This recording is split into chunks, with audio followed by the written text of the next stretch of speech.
Esta aula é sobre o Manifesto do Partido Comunista de Karl Marx e Friedrich Engels. Esse livretinho aqui, capinha vermelha, olha aí. O Manifesto Comunista, ele foi publicado originalmente em 1848 e é um livro que foi sendo multiplicado as edições pelo mundo todo, em todas as línguas. Apesar de ser um livretinho, né? Olha aí, livretinho de nada. Ele é um livro que impactou muito o mundo pela própria, digamos assim, deu corpo, deu forma ao pensamento comunista, tanto que ele diz logo no início, né, que a obra foi escrita como finalidade de mostrar quem são de fato os comunistas, o que eles pensam, né? Então essa obra do Marx e do Engels tem esse sentido. E eu destaco em especial, quem tiver com muita pressa, leia. A aula é para estimular exatamente a leitura, né? Leia pelo menos o capítulo 1 intitulado Burgueses e Proletários. Bom, e na universidade, na disciplina de História Econômica, tanto no curso de Ciências Econômicas, Economia, né, popularmente chamado, como no curso de História, todos os anos eu dava o Manifesto Comunista. E eu era o único professor no curso que dava o Manifesto Comunista. Que, aliás, eu acho que era o único que dava Marx no curso. Ninguém dava Marx. Muito embora seja um curso de marxista, meu departamento de marxista, né? Então, no curso de História ninguém dava Marx. Alguns até por não terem lido, que o marxismo virou uma fé, uma religião. Você acredita naquilo, não precisa ler. Então, se você tem a fé, basta para você continuar na religião do marxismo, que não tem que passar lição para ver isso. Basta você seguir os seguidores do pensamento marxista, né? Eu começaria essa aula falando aqui uma citação do Marx, e aí até vou dizer por que o Marx não é trabalhado. O Marx, esse em especial, o Manifesto Comunista, não é trabalhado pelos marxistas, porque é um material, digamos assim, bruto, in natura, em que ele mostra as coisas de uma forma mais rústicas e, portanto, muito mais reveladoras do que está no próprio Capital. O Capital, primeiro, que é uma obra muito difícil de se ler, mais difícil ainda de se entender, né? São vários volumes, então ninguém vai ler. Agora, isso aqui as pessoas conseguem ler e tudo que está lá, digamos assim, está aqui em germe, em semente, né? Mas vamos lá. Ele diz, e aí uma frase, inclusive, que a esquerda não gosta. Com apenas um século de existência, a burguesia foi capaz de gerar forças produtivas mais variadas e potentes do que todas as gerações precedentes em conjunto. Então, observe. O Marx está dizendo que a burguesia, em menos de um século, desenvolveu mais do que todas as outras classes juntas em conjunto até então.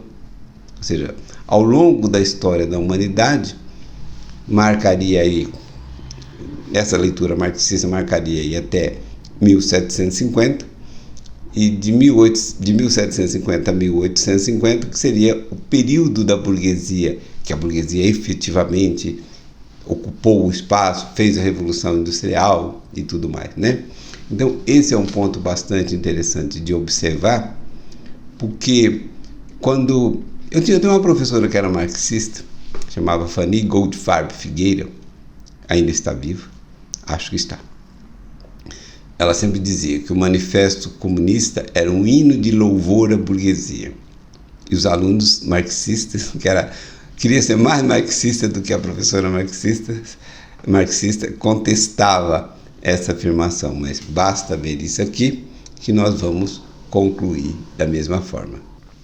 Na sequência dessa frase ele diz: o inteiro controle das forças naturais pelo homem, a maquinaria, a vasta utilização da química para fins industriais e agrícola, o emprego do vapor para a navegação, as ferrovias, a telegrafia, a exploração de continentes inteiros, a retificação de rios, o surgimento, como por encanto, de populações inteiras.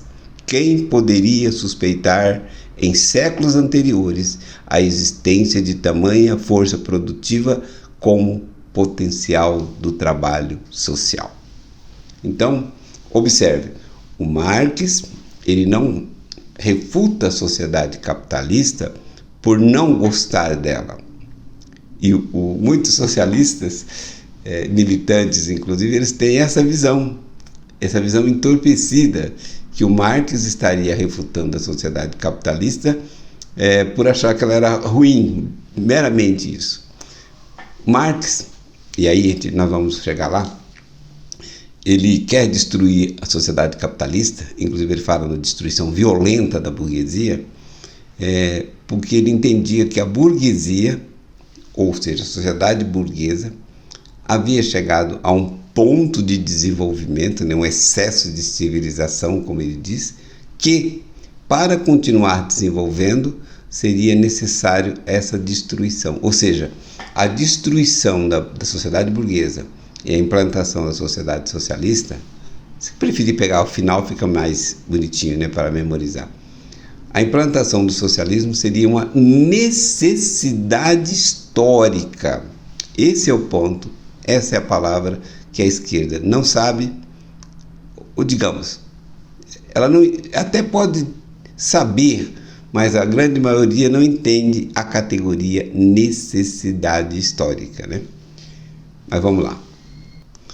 Logo no começo, no primeiro parágrafo do capítulo Burguês e Proletário, o Marx, aí entra aquela questão maior. Ele diz: a burguesia, a história da sociedade se confunde até hoje com a história das lutas de classes.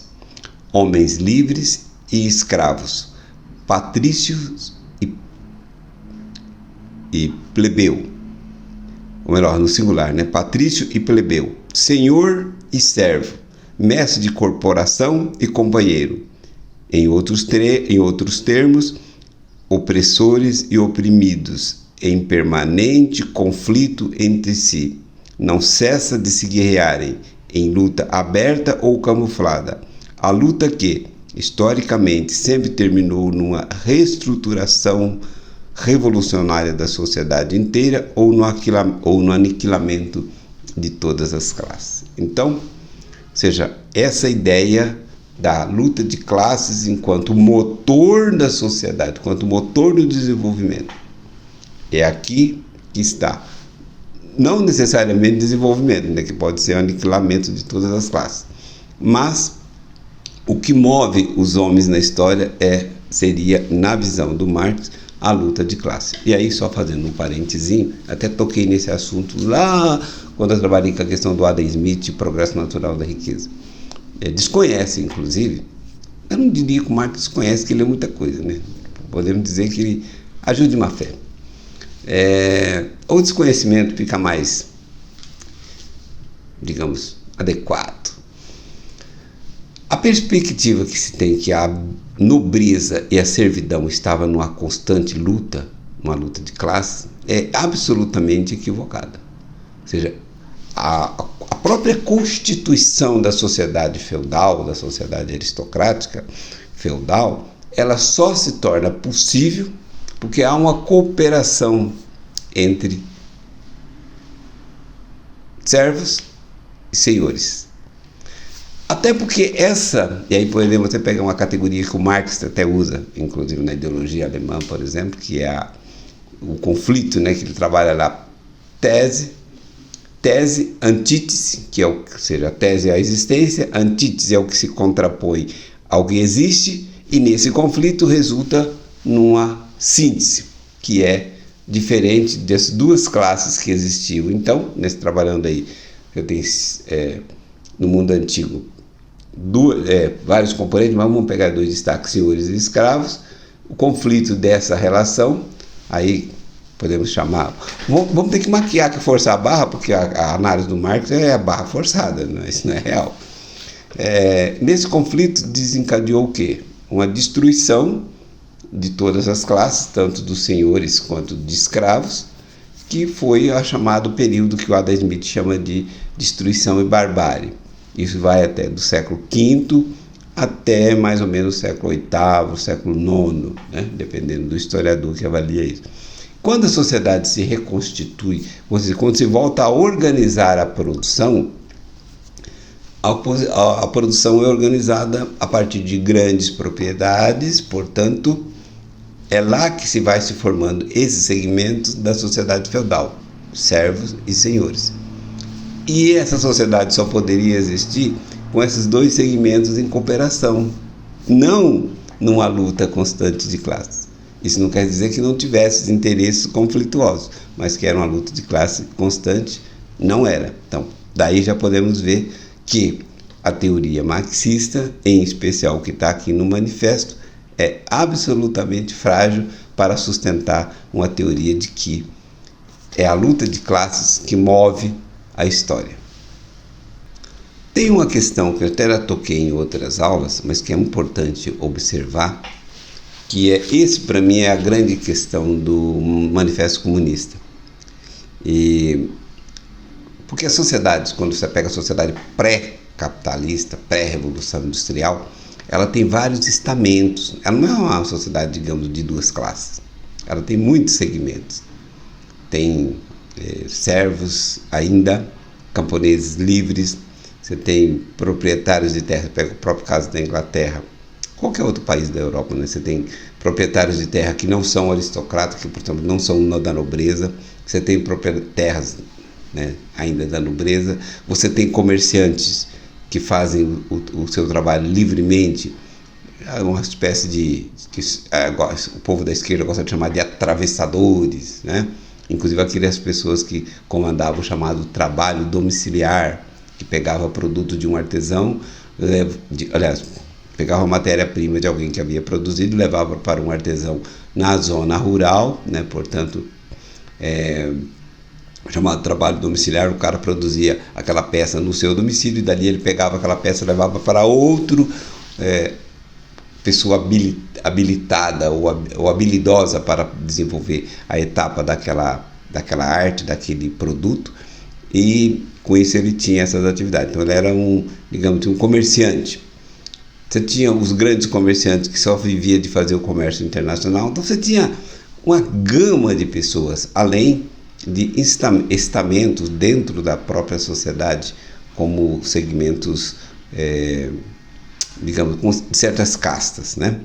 No entanto, o desenvolvimento das forças produtivas ele vai levar a uma configuração diferente da sociedade, inclusive uma simplificação da luta de classes. Se até então você tinha vários segmentos com interesses divergentes, por exemplo, na própria oficina manufatureira você tinha o mestre, você tinha o companheiro, que era um mestre, mas que não era o dono da oficina, você tinha o jornaleiro, que trabalhava por jornada, portanto por dia, e você tinha os aprendizes, um ou mais. Então você tinha uma variedade de segmentos com interesses divergentes. Mas na sociedade capitalista, pós-revolução industrial, você tem uma simplificação dessas classes. O Marx destaca, até aqui na página 20 ele fala, o que, porém, caracteriza a nossa sociedade burguesa é a simplificação dos antagonismos sociais. A sociedade toda vai se reduzindo paulatinamente a dois grandes campos opostos, a duas grandes classes antagônicas, a burguesia e o proletariado. E tem alguns aspectos interessantes de abordar, né, que o Marx destaca no manifesto, é que o desenvolvimento histórico, o desenvolvimento do capitalismo, com essa fase da Revolução Industrial, e aí uma questão importante, né, que a gente estava falando de necessidade histórica, que é esse movimento natural do desenvolvimento que leva às condições né, que produz as condições básicas e necessárias para a revolução, né? Bom, primeiro, no estágio anterior, a população estava dispersa no campo. Com o chamado segundo cercamento dos campos, ocorre ali no século XVIII uma migração dessa população rural que vem para a cidade. Vem para a cidade se ocupar onde? Se ocupar nas fábricas. Essas fábricas são de quem? Essas fábricas, e aí vou fazer a leitura bem maniqueísta do Marx, tá? Para quem entender. Ou seja, para que possamos criticar o Marx com propriedade, com sabedoria, precisamos primeiro entender o seu pensamento, antes de criticá-lo, que ocorre inclusive com muita gente de direita. Às vezes você recusa até de ler. Então, temos que ler, entender e refutar depois do entendimento. Então, vamos lá. Esses segmentos que estavam dispersos, né, dentro da sociedade, digamos, pré-revolução industrial, eles são simplificados também porque vêm para a cidade e se transformam em proletários, né? Vêm para a cidade para trabalhar nas empresas do capitalista, né? Bom, eles vêm do campo, saem do campo, vão para a cidade. Na cidade eles vão morar juntos nos aglomerados urbanos, aquilo que o Engels trata como uma coisa horrorosa, né? E era horrorosa mesmo, não adianta dourar a pílula. Eles estão morando juntos. Eles vão trabalhar juntos, né? Ou seja, as fábricas começam a se tornar maiores.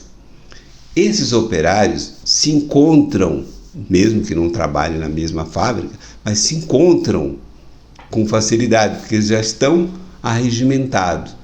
Aí pensam numa situação: se os camponeses, os servos, fossem pensar em uma revolução socialista lá no início do século XVIII ou século XVII, como é que eles fariam, né? Como é que eles iam se regimentar? Como é que eles formariam seus exércitos para combater quem? Não é um, né? Não é um segmento, é um segmento da nobreza, seria um segmento da nobreza, mas um segmento disperso. Então, e o próprio, digamos, os oprimidos do Marx estariam dispersos também. Com a Revolução Industrial, a população migrou para as cidades, estão todos morando em grandes aglomerações urbanas, né, guardadas as devidas proporções com os dias de hoje, né, não é uma grande São Paulo como aqui, mas Londres, Manchester, por exemplo, são uma cidade com grandes aglomerações de população. Então essas pessoas trabalham nas fábricas, que vão se tornando grandes, próximas umas das outras. Então tudo faz com que facilite a comunicação entre aquilo que Marx chama de proletariado. E essa quantidade de pessoas que vão produzir, e aí tem um aspecto interessante, né? O Marx não fala isso, mas que essas pessoas vão melhorando as condições de vida. Sim, ao contrário do que o marxismo defende, que o Engels fala, essas pessoas vão melhorando as condições de vida. Então, vai possibilitando que cada segmento crie, inclusive, as suas associações, que chamamos hoje de sindicatos, né? Que ganham, inclusive, capacidade de comunicação maior através dos sindicatos, né? Através dessas associações de trabalhadores, para fazer os seus comunicados, para fazer as suas reivindicações. Então, esse acirramento, né, como o Marx usa, da luta de classes, que possibilita uma luta revolucionária que já é para romper com todos os ditames daquela sociedade, ele é produzido não pela ação de um líder operário, de um líder proletário. Ele é produzido essencialmente pelo próprio desenvolvimento das forças produtivas, né? Então, só para ficar claro, sofreram, como os marxistas gostam, né? Sofreram um êxodo rural, foram para a cidade. Foram para a cidade, ficaram juntos. trabalham nas fábricas vão ficar juntos dentro das fábricas. As fábricas estão uma próximas das outras, vão ficar juntos.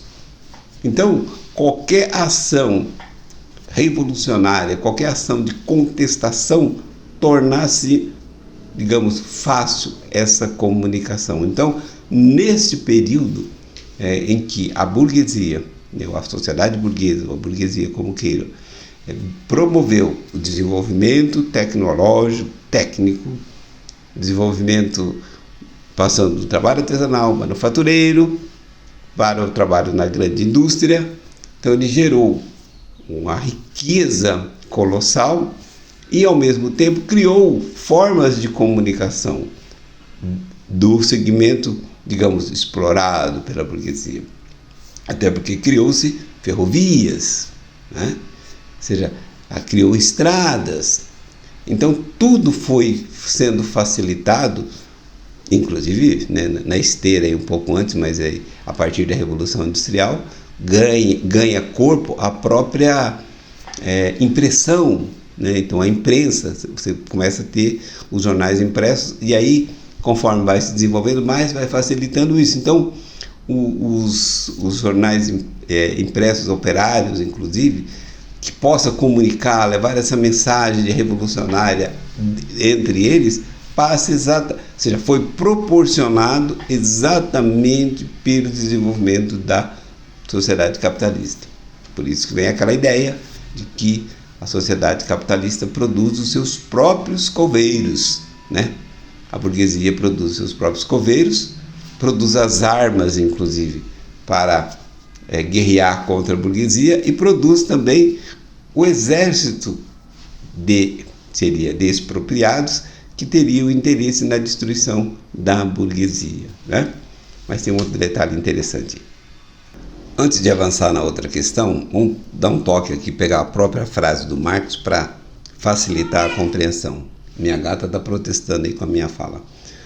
Onde quer que conquistasse o poder, ela, no caso a burguesia, dissolvia todas as relações feudais, patriarcais e idílicas, onde vários laços que prendiam o homem feudal aos seus superiores naturais foram impiedosamente despedaçados para subsistir apenas o laço frio do interesse, o insensível pagamento à vista nas relações de homem para homem. Os favores sagrados do êxtase religioso desapareceram nas águas geladas do cálculo egoísta. A burguesia fez da propriedade pessoal um simples valor de troca, e, em nome das diferentes liberdades conquistadas com tanto esforço, estabeleceu a implacável liberdade do comércio. O melhor substituiu a exploração camuflada de ilusões religiosas e políticas pela exploração aberta, cínica, direta e brutal. Então, seriam essas as pré-condições para realização da Revolução Proletária. Então, observe que nessa última frase que eu li do Marx, o capitalismo naturalmente foi destruindo tudo, inclusive aquelas relações que tinham, digamos assim, qualquer conotação de um aspecto especial, digamos, divina, né, para ser apenas o cálculo, o frio, né, como ele diz, cálculo egoísta. E, portanto, tudo passa a ter um valor, e um valor quantificado monetariamente, né? Então essa é uma condição. Eu vou encerrar essa aula aqui, que já está chegando aos 25 minutos. Farei a aula 2 sobre o Manifesto Comunista, para ficar mais fácil para a vida de vocês, inclusive, que está acompanhando. Nem todo mundo tem todo o tempo possível, e também para refletir, né? Porque a gente, quando ouve determinadas coisas, a gente precisa de um certo período para refletir. Então, esse curso deve servir também para a gente aprender a estudar melhor. E um detalhe bastante importante, que até era sempre uma lição do Olavo de Carvalho, para a gente aprender coisas novas, e esse Manifesto Comunista, para a maioria das pessoas, eu tenho certeza que trata-se de uma obra nova, de um conteúdo novo, né? Para se conhecer coisas novas, a gente precisa fazer um voto de pobreza de conhecimento. Pelo menos durante esse período, joga fora tudo que você tinha na sua imaginação, na sua mentalidade, no seu conhecimento propriamente dito, né?